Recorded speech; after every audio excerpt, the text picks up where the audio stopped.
저는 안심마을에 살고 있는 이영배라고 하고요. 마을과 자치라는 협동조합을 활동하고 있습니다.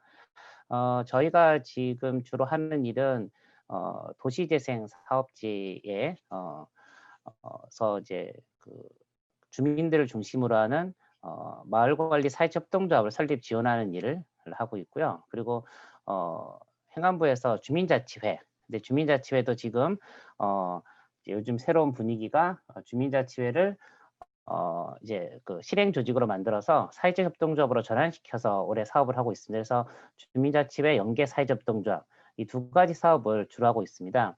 이 두 가지 사업의 특징이 이따 제가 계속 설명드릴 기존의 정부가 혹은 행정이 가지고 있던 공유 재산이나 공유 재산을 민간으로 이전하는 거, 그다음에 공공이 갖고 있던 공공 서비스를 민간으로 이전하는 것을 주 목적으로 하고요. 그걸 이전하기 위해서는 그걸 이전받을 수 있는 공공적인 조직이 필요하고, 그러한 조직을 국토부에서는 마을관리 사회적협동조합으로, 그다음에 행안부에서는 주민자치연계 사회적협동조합으로, 그리고 지금 이제 보건복지부의 커뮤니티 케어에서는 보건복지부형 사회적협동, 이런 식으로 각각의 지역 기반 공공 조직을 통해서 이러한 공공적인 서비스와 공유 재산의 이전을 각 부처가 지금 추진하고 있습니다. 이제 그런 일을 하고 있고요. 이제 계속 제가 이제 관심 받는 분야는 이런 것들을 기반으로 하는 이제 지역 자산화입니다. 제가 이번 교육을 준비하면서 이제 고민스러웠던 게 이 커먼즈 혹은 자산화에 대한 개념들이 우리나라에서는 상당히 다양하게 이야기가 되고 있고, 사실 정리되는 내용들이 크게 이제 있다고 보기는 어려워요. 그래서 다양한 이야기들이 있어서 제가 오늘 말씀드릴 이야기들도 뭔가 정리된 이야기라기보다는 제가 주로 이야기하는 부분이라는 거를 좀 감안하고 여러분이 같이 이야기가 되었으면 좋겠습니다.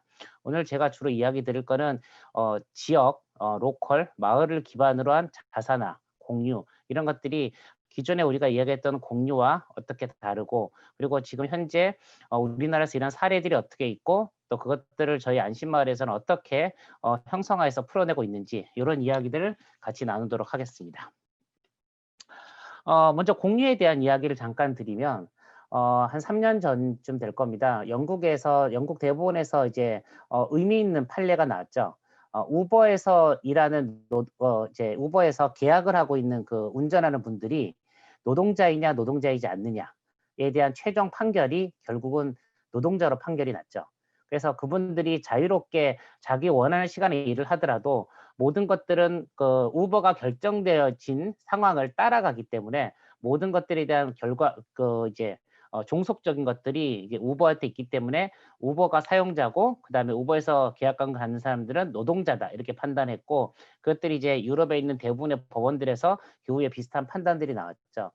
그때 제일 많이 느꼈던 게 우리가 이제 공유, 4차 산업 뭐 이런 얘기를 하면서 마치 공유가 이제 새로운 이제 소유에 대한 새로운 개념들, 그럼 좀 더 진보적이고, 그다음에 또 형평 이런 뭐 새로운 이제 패러다임을 생각을 했는데, 이제 중요한 거는 공유에 있어서 결국은 그 플랫폼을 누가 소유하냐에 따라서 공유를 다르게 해석할 수 있다. 뭐 그런 것들이 그때 많이 회자됐던 내용이었습니다.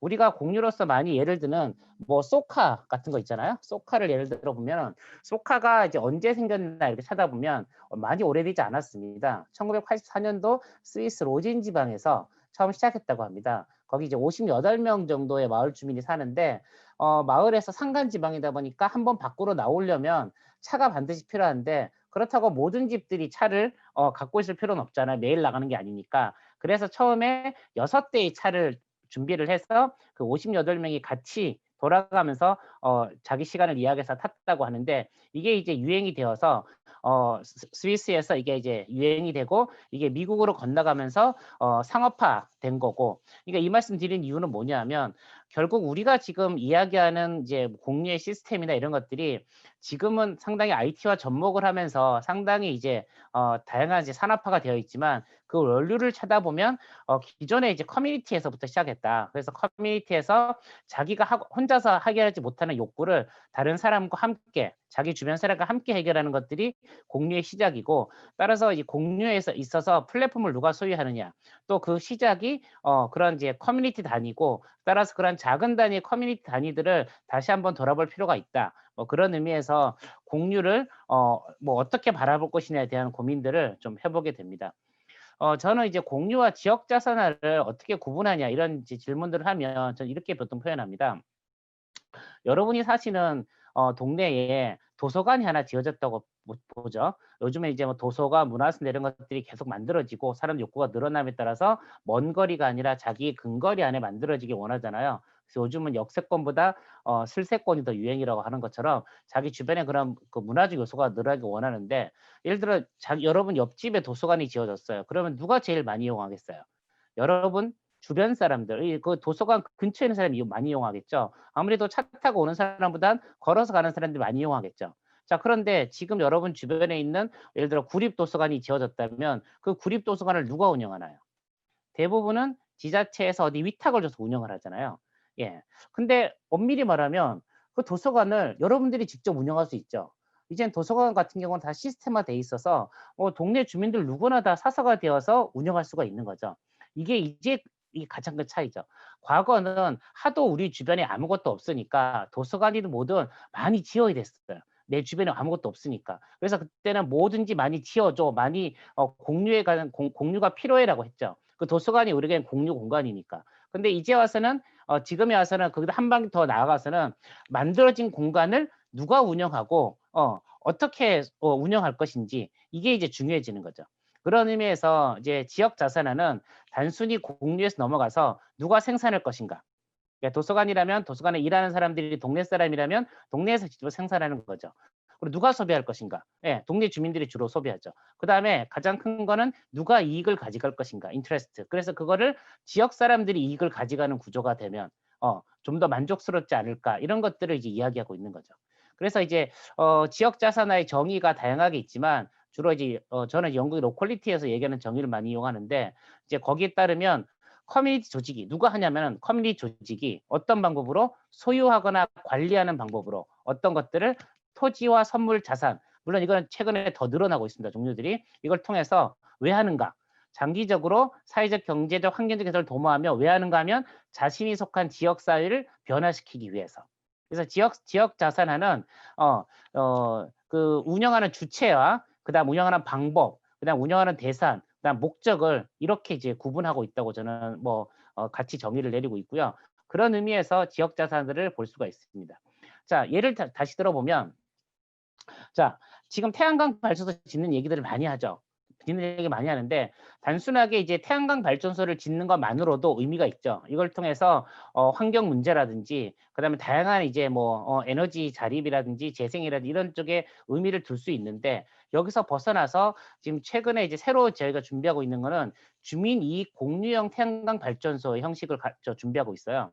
이런 것들은 뭐냐면 그냥 만드는 게 아니라 거기에 지역 주민들이 출자를 해서 거기에 대한 소득을 가져가는 거죠. 그 이익을 주민이 가져감으로써 태양광 발전소에 대한 뭐 소셜적인 가치 뿐만 아니라 지역 주민들이 그 이익을 공유함으로써 좀 더 적극적으로 참여하고 그것을 생산하고 소비하고 이익을 참여하는 구조를 가져가는 것. 이런 것들이 이제 지역 자산의 영역에서 바라보는 태양광 발전소의 영역이죠. 도서관도 마찬가지죠.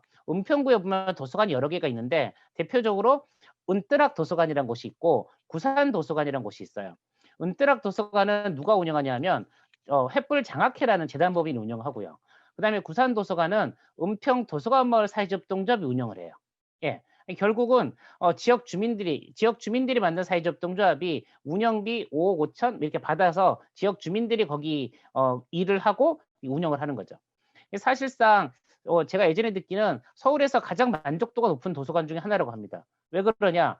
거기 가면 아는 사람들이 있으니까 친근하고, 그다음에 일하는 사람들은 자기 집 주변에 일자리가 있어서 좋고, 제일 만족스러운 사람은 사실 동네 아빠들이래요. 아빠들이 평소에 도서관을 절대로 갈 수가 없어요. 자기가 출근할 때 불이 꺼져 있고 퇴근할 때도 불이 꺼져 있고, 그래서 갈 수 없는 곳인데 그런 거죠. 바로 옆집에 도서관이 있으면 그렇잖아요. 멀리 있는 사람한테는 10시, 11시까지 일하러 올 수 없지만 동네에 있으니까 시간 조율해서 10시, 11시까지 문을 여는 거죠. 그러니까 아빠들이 퇴근하고도 불이 켜져 있어서 '아, 드디어 내가 갈 수 있는 도서관이 생겼구나.' 물론 그러고도 가진 않지만 예. 그래서 가지 않는 사람도 만족스러운 도서관이 되었다고 합니다. 예 이렇게 지역 직접 주민들이 그것을 운영함으로써 좀 더 행정이 기존에 운영하는 것보다 훨씬 더 많은 이익을 지역에 줄 수가 있기 때문에 그런 면에서 같은 공유 자산 도서관이란 공간을 어떻게 운영에 따라서 이제 결과물이 달라지는 거죠. 이제 올해 진행하는 사업 중에는 제가 이제 울산 농소에서 진행하는 사업은 농소 앞에 있는 편백 공원이 있는데 편백숲 공원을 그걸 이제 거기에 주민자치 연계 사회적 동지를 만들어서 그 공원을 접수하는 프로젝트를 진행하고 있어요. 그래서 올해는 거기에 컨테이너 갖다 놓고 편백숲 가공품, 편백숲 놀이, 그다음 로컬 푸드 매장 이런 걸 준비하고 있고 내년에는 편백숲 하고 있는 산림 욕장에 대한 운영권, 장기적으로는 조례를 바꿔서 그 운영권 전체를 이제 이 주민들이 만든 사회적동조합으로 이제 넘어가는 거를 준비하고 있고요. 그다음 창평면에서는 생활 SOC로 짓는 270평 규모의 복합 커뮤니센터의 운영권을 지역의 사회적동조합이 지금 받도록 계약을 하고 그 협동조합을 올해 지금 설립을 진행을 하고 있어요. 옛날에도 이런 복합 커뮤니센터는 지역의 복지재단이나 이런 곳에 거의 위탁을 줬는데 그런 것들을 직접 주민들이 만든 사회적 동조합이 그 운영비를 받아서 직접 운영해 보는 것들. 그다음에 이제 당진에서는 청소년 센터를 만드는데 그것들을 주민들이 만든 사회적 동조합이 운영하도록 하는 거. 이런 것들이 올해 시범 사업으로 진행을 하고 있습니다. 이런 것들이 아주 앞으로 많아지면서 이제 지역 주민들이 생산하고 소비하고 이익을 공유하는 쪽으로 예, 이런 이제 지역의 자산들이 이동을 하는 것 같습니다. 이 사진은 은평구에 있는 도서관 예. 구산 도서관. 그래서 은평 도서관 마을 사회적 동조합이 지금 운영을 하고 있고요. 여기는 이제 대구의 고산 이동인데 고산 이동에 주민자치회가 만들어지니까 예전에는 앞에 뭐가 이제 산업단지가 개발돼도 동네에 마땅히 줄 주체가 없었기 때문에 이런 공간이 만들어져도 지자체에 그냥 기부 체납을 했다면 고산 이동은 주민자치회라는 법적 조직이 만들어짐으로써 어쨌든 그 지역사회 안에 법적 조직이 만들어지기 때문에 그 지역사회 개발을 통한 뭔가의 공유적인 공간을 이 주민자체가 받아서 이제 운영을 하는 그런 사례고요. 그다음에 공원도 청주 원음이 두꺼비 마을처럼 그 지역을 개발하면서 생긴 어떤 두꺼비 생태공원을 그 지역 주민들과 시민단체가 직접 운영을 하는 공원도 지역 주민들이 직접 운영을 하는 그런 사례들이 만들어지고 있습니다. 그다음에 이제 저희 동네 이야기를 조금 드리면 저희가 지금 하고 있는 사업 중에 하나가 이제 에너지 협동조합이 태양광 발전소를 지금 짓고 있습니다. 올해 이제 계속 비가 오는 바람에 좀 늦어지고 있는데 어쨌든 이제 곧 다 지을 예정인데 92kW가 지금 공사가 되고 있습니다. 여기는 이제 신용보증기금 옥상입니다. 신용보증기금 사택 옥상에 저희가 92kW의 태양광 발전소를 짓고 있습니다. 그래서 저희가 70% 정도는 삼익신협에서 사회적 경제 대출로 해서 저희가 대출을 했고요. 30%는 에너지 협동조합 저희 마을에 있는 협동조합에서 출자를 받아서 마을 사람들이 30%의 자금을 만들어서 했고요. 신용보증기금은 공간을 제공해서 이 사업을 하고 있습니다. 저희가 지금 아직 이렇게 만들면 그냥 파는 게 아니라 한전하고 20년 계약을 합니다. 그래서 한국형 FIT라는 제도를 이용해서 계약을 하는데 그러면 작년 가격으로 20년 동안 계약이 돼요. 그럼 저희가 20년 동안 안정적인 수익을 얻는 거죠. 태양광 가격에 높낮이 상관없이. 그래서 저희들은 한 4% 정도 출자다해서 배당을 할 예정이고 그다음에 거기에 이제 대출 갚고 기타 경비를 다 쓰면 1년에 한 14년 차까지는 800에서 900만 원. 그다음에 15년 차부터는 한 1,500만 원의 수익이 생깁니다. 이제 그거를 통해서 마을에 기금을 만들고 또 마을의 자산화를 늘려나가는 건데 사실 이제 계획은 저희가 한 3-4년 안에 10기 정도 만들어 보는 계획을 가지고 있어요. 그래서 1호기가 1호기 하는데 저희가 3년 걸렸어요. 이게 아직까지 우리나라에서는 공공의 이란 곳에 주민들이 직접 투자를 통해서 태양광 발전을 짓는 예가 아직 잘 없습니다. 서울 같은 경우는 대부분 다 지자체의 지원으로 만들었지 이렇게 이제 공공과 한 예가 없다 보니까 저희가 뭐 서류부터 해서 사례 만드느라고 한 3년 가까이 걸리긴 했는데 이제 요게 만들어지면 그다음 이제 2호기, 3호기 준비해서 어쨌든 한 10개를 만들어 보는 게 그러면 이제 마을에 안정적인 기금이 생기고 이걸 통해서 이제 마을에서 그다음 사업을 할 수 있기 때문에 그런 면에서 이제 보고 있습니다. 최근에 그린 뉴딜 덕분에 이 태양광 발전소는 이제 전국적으로 지금 많은 시도들을 하고 있습니다. 저도 지금 김해하고 거제도, 나주, 군산에서 이 태양광 발전소를 짓는 것들을 지금 같이 고민을 하고 있는데, 앞으로는 공공의 부지, 특히 이제 관에 갖고 있는 옥상이라든지 주차장이라든지, 그다음에 공공 건물이라든지, 아니면 새로 지어는 커뮤니티 공간이라든지, 특히 요즘은 이제 공영 주차장 쪽으로 해서 거기에 직접적으로 이제 주민들이 태양광 발전소를 짓고 거기에 대한 수익을 어느 정도 배분을 하고, 물론 그거는 이제 적절하게만 배당을 하겠지만 그 외에는 마을이 기금으로 돌리는 뭐 이런 것들을 지금 계속 세팅을 해 보고 있습니다. 자, 그다음에 이제 이거는 저희가 하고 있는 이제 텃밭인데요. 꽤 크죠? 예, 3,990 평입니다. 예, 원래 초등학교 부지인데 지난 10년 동안 쓰레기장이었는데, 여기를 이제 저희 마을에 있는 이제 사회적 동행이 마을 사람들과 함께 LH하고 계약을 해서 지난 6년째 마을 텃밭으로 쓰고 있습니다. 밑에 사진을 보시면 공사하기 전에는 엉망이었던 곳이었는데, 여기에 이제 이거 조성할 때 덤프 트럭으로 흙을 150대분을 갖다 부었습니다. 그렇게 해서 만든 텃밭이고요. 지금은 350개의 가족 텃밭과 25개의 단체 텃밭, 그리고 300평의 공공 텃밭을 운영하면서 진행을 하죠. 어쨌든 LH 소유는 LH, 그다음에 토지 운영권은 그 교육청, 학교 부지니까, 그다음에 토지의 변경권은 지자체, 이 세 군데가 손 놓고 있는 사이에 이제 쓰레기정으로 버려져 있던 곳을 마을 텃밭으로 다양하게 활용하고 있습니다. 뭐 산책을 하거나 동네에서 다양한 활동들을 하는 곳으로 아주 유용하게 사용하고 있어요. 여기가 사진이 안 나와서 그런데 사방이 다 아파트 단지예요. 그래서 아파트 단지에 쏙 들어가 있는 텃밭으로는 아마 한강 이남에서 제일 큰 텃밭일 겁니다. 여기에는 지금 이제 텃밭 그다음 단위로 해서 여기에 같이 생활 SOC와 그다음에 공동체 주택을 이제 저희가 뭐 토지 임대부 사회주택이나 아니면 리츠 방식으로 또 LH하고 또 이제 행안부나 이제 동구청하고 이야기를 또 시작해 보고 있고요. 어쨌든 이러한 공공부지를 적극적으로 활용해서 다양한 지역의 공공사업들을 벌이는 것들이 이제 큰 미션입니다. 이거는 작년에 저희가 만든 마을의 문화센터입니다. 지자체에서 지원하고 있는 공유 문화 지원 사업에서 인테리어 지원사를 받아서 저희가 1층을 지하인데, 여기가 지하를 새로 꾸민 거죠. 예, 그래서 원래 여기도 한 7, 8년 동안 임대가 나가지 않고 있던 곳이었습니다. 근데 저희가 싹 새로 인테리어를 하고, 마을에 있는 단위들 한 6군데가 모여서 공동으로 회비를 내서 이 공간을 운영하기로 하고 마을 이제 문화센터로 쓰고 있습니다. 그래서 저기 거울이 보이시죠? 예, 이 거울이. 이 거울은 지역에 있는 청소년들이 와서 춤추고도 할 수 있도록 거울을 달았고요. 그래서 지역에 있는 청소년들, 그다음에 특히나 저희 마을이 이제 발달장애에 대한 교육들이 많은데, 발달장애 청년들이나 발달장애 친구들의 어떤 문화 활동, 그다음에 뭐 아빠들의 밴드, 그다음에 공연, 그다음에 뭐 아이들 풍물, 예, 그런 것들을 여기서 이제 진행을 하고 있고요. 최근에는 이 구석에다가 또 마을 방송국을 만들어 보려고 또 이런 작당들을 해보고 있어요. 어쨌든 마을에서 같이 운영하는 마을 문화센터로 이제 저희가 운영을 하고 있습니다.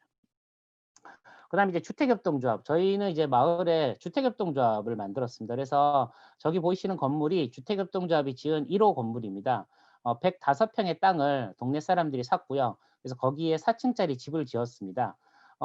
그때만 해도 이게 벌써 6년 전인데 사회적 경제에 대한 아무런 지원이 뭐 지금도 뭐 큰 지원은 없지만, 저희가 대출을 받기도 어려운 상황에서 어쨌든 마을 사람들이 모여서 어차피 마을에 들어갈 단체들이 그냥 각각이 이제 이사다니면서 하는 것 같으면 우리가 보증금으로 압박 내고, 뭐 속된 말로 우리가 낼 월세로 이자를 내면 우리가 건물주가 될 수 있지 않겠나, 뭐 이런 생각으로 마을에 있는 단체들이 모여서 공터라는 협동조합을 통해서 이제 건물을 지었으면서, 공터는 터전을 공유하다는 뜻입니다. 지금 이제 2호점을 지금 준비하고 있습니다. 뭐 이미 땅을 샀고요. 뭐 땅 사면 무조건 해야 되잖아요. 그래서 저희가 원래 꿈은 사회주택, 이제 공유 주거 공간에 대한 욕심을 많이 갖고 있고요. 특히 발달 장애와 비장애, 청년들과 이제 다양한 세대들이 어울려 사는 그런 이제 통합형 사회주택을 꿈꿉니다. 그러니까 특정 장애인 친구들만 있는, 어르신들만 있는 게 아니라 좀 섞여서 살아가는 그런 공동주택을 꿈꾸고 있고요. 그래서 공터 2호점은 저희가 땅을 얼마 전에 뭐 74평을 샀고요. 그래서 거기에 아마 빠르면 뭐 올 겨울에 공사가 시작되어서 거기는 저희들이 이제 3층 규모로 짓는데 1층은 뭐 이제 상업시설이 들어가고 2층, 3층은 공유 주택으로 해서 장애 비장애 통합형 뭐 저희들이 사회주택을 한번 만들어 보는 꿈을 올해 지금 다시 시작해 보고 있습니다.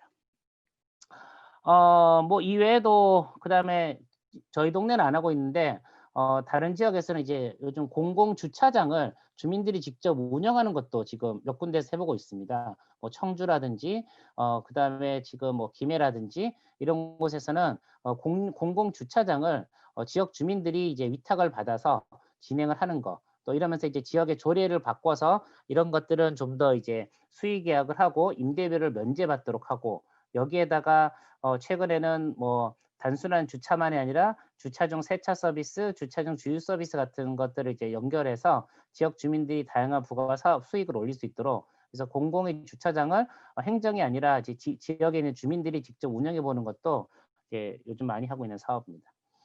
어쨌든 이런 사업들을 통해서 저희가 이제 진행을 하고 특히나 이제 그 예. 지역 자산화에 대한 시야를 점점 넓혀야 된다고 생각합니다.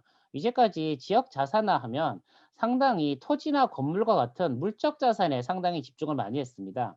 뭐 요즘에 최근에 와서는 뭐 도서관이나 공원 같은 이런 것도 하지만 여전히 여기도 물적 자산인데 이런 거 외에 좀 더 확장할 필요가 있는 겁니다.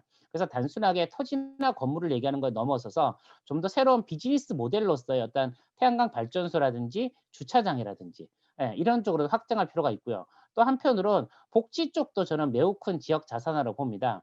그래서 특히나 뭐 돌봄이나 뭐 재가 서비스 뭐 이런 쪽으로도 많이 보는데 제가 3년 전에 저희 마을에 마을 일자리를 한번 조사해 본 적이 있는데 그때 한 160개 정도의 마을 일자리가 있더라고요. 150개, 60개. 근데 그중에서 저희 마을에 협동조합이 17개가 있는데 17개의 협동조합이 가지고 있는 일자리가 5, 60개가 채 안 되더라고요. 그럼 나머지 100개는 복지 일자리였던 거죠. 저희 마을에서 하고 있는 다양한 주간보호센터, 그다음에 바우처 사업 이런 것들이 많은 일자리를 가지게 하고 이런 일자리를 통해서 지역의 안정적인 지속 가능한 사람을 유지할 수 있는 사람을 계속적으로 만들어내는 것들이 큰 거죠. 결국은 일자리와 주거가 없이 마을 공동체를 지속한다는 건 사실 뜬구름 잡기거든요. 그런 면에서 특히나 이런 복지 쪽은 좀 더 안정적인 일자리 게다가 이 복지의 대부분은 결국은 그 지역 사람들을 돌보는 거잖아요. 따라서 저는 앞으로도 이 복지가 마을의 그 지속 가능함을 담보하는 데 매우 중요한 비즈니스적인 부분이고 지역 자산에서도 놓쳐서는 안 되는 부분이라고 봅니다. 그래서 최근에 재생 사업이나 이런 쪽에 갈 때 예전에는 재생 사업에서 가장 많이 했던 그 비즈니스 모델들이 뭐 카페, 식당이었잖아요. 근데 요즘은 카페, 식당보다는 차라리 주간보호센터, 그다음에 다함께 돌봄센터, 육아종합지원센터 같이 정부에서 일자리와 안정적으로 공급받을 수 있는 그리고 서비스 대상자는 지역에서 공급받고 그다음에 거기에 대한 이제 수익에 대한 비용은 어차피 사용하는 지자체에서 지원받을 수 있는 이런 복지 사업으로 비즈니스 모델들을 계속 지금 설계를 하고 있거든요. 그래서 앞으로는 어떻게 하면 그 지역 사회에 있는 복지 수요를 그 지역 주민들이 직접 수행을 하면서 일자리를 만들고 또 그걸 통해서 지속 가능한 순환을 만들 수 있느냐도 저는 매우 중요한 문제로 보기 때문에 지역 자세 영역에서 매우 중요하게 봅니다. 뭐 그 외에도 이제 뭐 마을 상점 기존에 했던 뭐 우리들 이런 사업들이 있을 거고요. 그다음에 이제 놓쳐도 안 될 게 마을 기금이 또 필요합니다. 이게 세상에 돈 없이 할 수 있는 게 없고요. 그러다 보면 맨날 자기 호주머니만 꽝이 되는데 그런 면에서는 지역사회 안정된 이제 기금을 만드는 게 필요합니다. 저희 마을에도 이제 대동계라고 해서 지난 10년 동안 이렇게 이제 돈을 모아서 이렇게 개를 모아서 지역사회 봉사활동도 하고 지역사회 소액 대출에 급하게 이제 이렇게 회전시키는 것도 하고 있는데 이런 것들이 제도권에서 아직까지 안정화돼 있지 못해요. 그러다 보니까 운영도 상당히 불안전하게 되고 있거든요. 그래서 이제 지속적으로 이제 그런 것들 요구하고 있죠. 마을의 소액 그런 기금들이 활성화될 수 있게 하든 아니면 기존에 있는 마을의 신협이나 새마을금고가 그런 역할을 할 수 있게 하든 어쨌든 장기적으로는 이런 기금들이 지역 자산의 역할을 중요하게 해줘야만 그다음 저희들이 비전이 있다고 보여집니다. 자, 어쨌든 제일 마지막 페이지입니다. 그래서 이런 지역 자산화와 어쨌든 이런 그 지역에서 이제 커맨드가 왜 필요하냐? 예, 결국은 그러지 않고는 지금의 공동체를 유지할 수가 없는 거죠.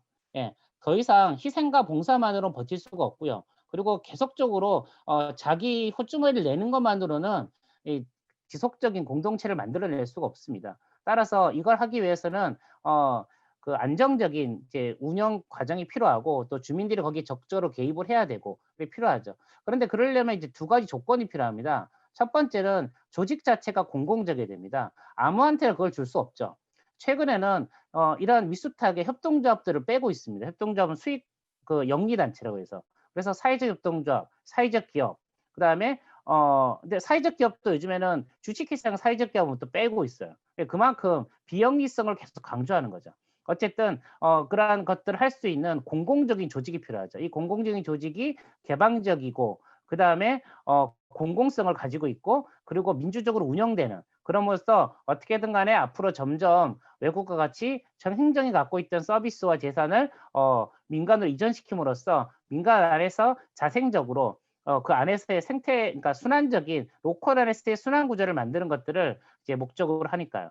두 번째는 제도적인 기반이 필요합니다. 아직까지는 공유재산이나 물품관리의 법은 위에 만들어졌지만 실제로 지자체에서 이런 것들을 조례를 제대로 못 풀고 있습니다. 그래서 공유재산 및 물품관리에 대한 조례라든지 사회적 경제 활성화 조례라든지 뭐 도시재생 특별 조례라든지 뭐 그다음에 영국과 같은 지역 주권법과 같이 지금 국회에 지금 뭐 준비하고 있긴 한데 이런 지역 주권법과 같이 기본적으로 공동체 자산을 공동체가 우선 매입할 수 있는 이런 이제 법적 기반이 필요하죠. 뭐 결국은 지자체 의지가 필요한 거죠. 그래서 우리나라도 지금 저희가 쭉 보면 아무래도 지자체장 의지가 있는 곳에서는 이런 것들이 지금 다양한 사례들이 만들어지고 있고 또 그러지 않은 곳들은 여전히 많은 그 이제 넘어야 될 산들을 가지고 있습니다.